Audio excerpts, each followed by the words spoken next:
Autoline Daily is brought to you by Bridgestone, passion for excellence.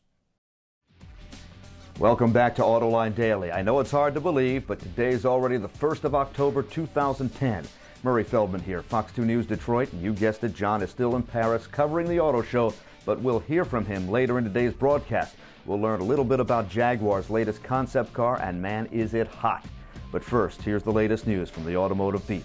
Earlier in the week, we reported that Toyota was creating a task force to look into rare earth metals, an important part of hybrid and electric vehicles, after China halted exports to Japan. But maybe the company won't need to create that new agency. According to the AFP, researchers in the country have developed a hybrid car that doesn't use rare earths. The magnets typically used in hybrid vehicle electric motors contain these metals, but researchers created one using ferrite magnets, which are mostly made of iron. The magnets are weaker, but they're much cheaper, about 1/20th of the cost. Researchers say it'll be several years before this technology will make it onto the road.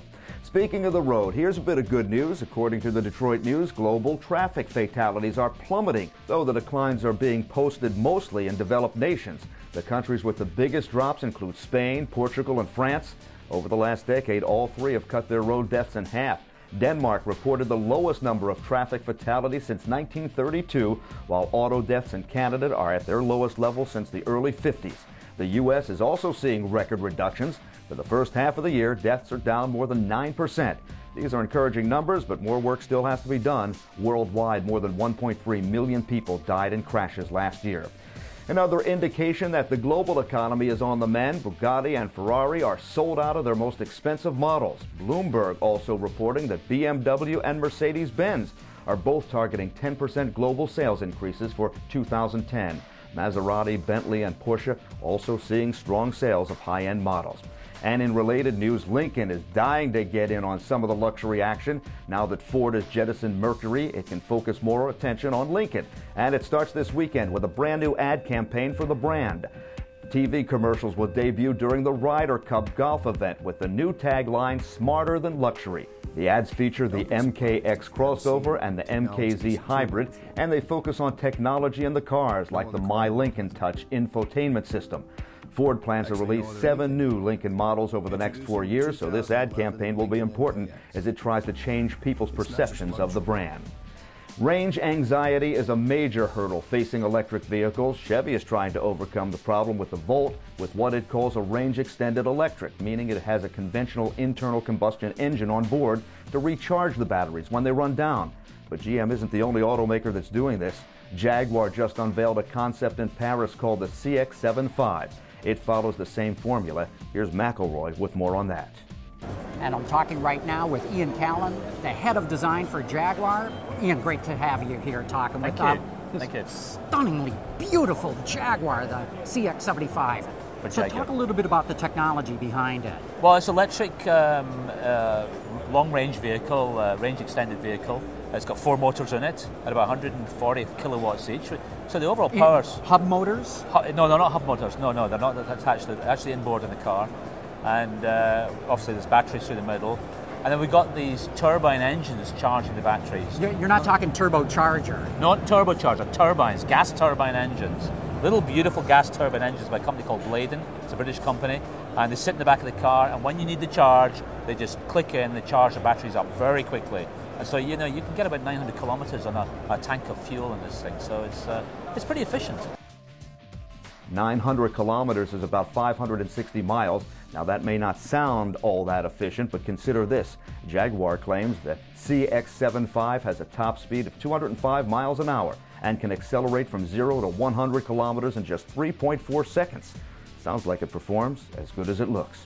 Also from the Paris show, Autoline Daily has learned that Volkswagen is tooling up its new assembly plant in Tennessee to build up to 85% diesels when the company introduces its new midsize sedan. While VW will also offer a hybrid version of the car, it's really emphasizing the diesel. John Browning, the new CEO of Volkswagen of America, tells Autoline Daily that while they do not expect the take rate to be that high when the car launches, they are ready to install a very high level of diesels by the end of its life cycle. That, of course, would give VW something very unique to market, since no other automaker will be offering a diesel in the midsize segment. According to the Detroit News, this car, codenamed NMS, short for new midsize sedan, will debut at the Detroit Auto Show in January. Coming up after the break, a preview of this week's episode of Autoline Detroit, where we've got Johan de Nysschen, the president of Audi of America, in the hot seat. Introducing Bridgestone's third generation of run-flat tires with groundbreaking new Bridgestone technologies. Bridgestone run-flat tires offer improved ride comfort, lower rolling resistance, and improved wear while giving you the peace of mind and comfort you need. As I mentioned before the break, McElroy's guest this week on Autoline Detroit is Johan de Nysschen, Audi of America's president. Also joining the discussion panel is after-hours veteran David Welch of Bloomberg Business Week, plus Chris Paukart from Autoblog.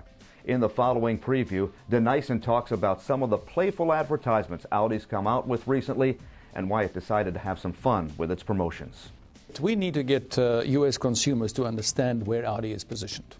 And so we are doing a little bit tongue-in-cheek comparisons with some of our key luxury competitors, having a bit of fun at the expense of the others, but we think in a charming way.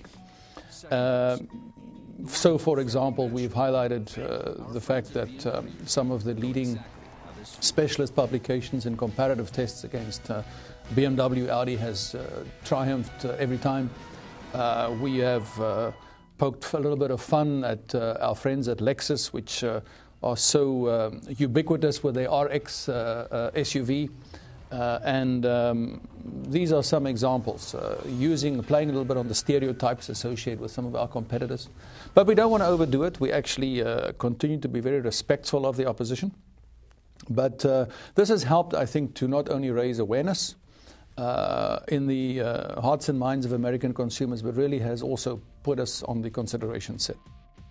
As always, you can catch the entire episode of the show on our website, Autoline Detroit TV. If you'd rather enjoy it on the go, you can subscribe to our podcast on iTunes or Zune Marketplace. We also offer audio and video versions of both Autoline Detroit and Autoline Daily, plus audio-only versions of After Hours. Definitely check out these options. They're great for road trips, long commutes, or transatlantic flights from Paris. John, I hope you loaded up your iPod with episodes of Autoline Daily from this past week so you can catch up on the latest news when you're on the plane and see what we've been doing here in the office. And we will clean it up after the party tonight. That's a long time, John, to be up in the air. Have a good, safe trip. Anyway, that's it for the show this week. McElroy back in the anchor chair on Monday. Until next time, I'm Murray Feldman from Fox 2 News Detroit. Thank you for watching.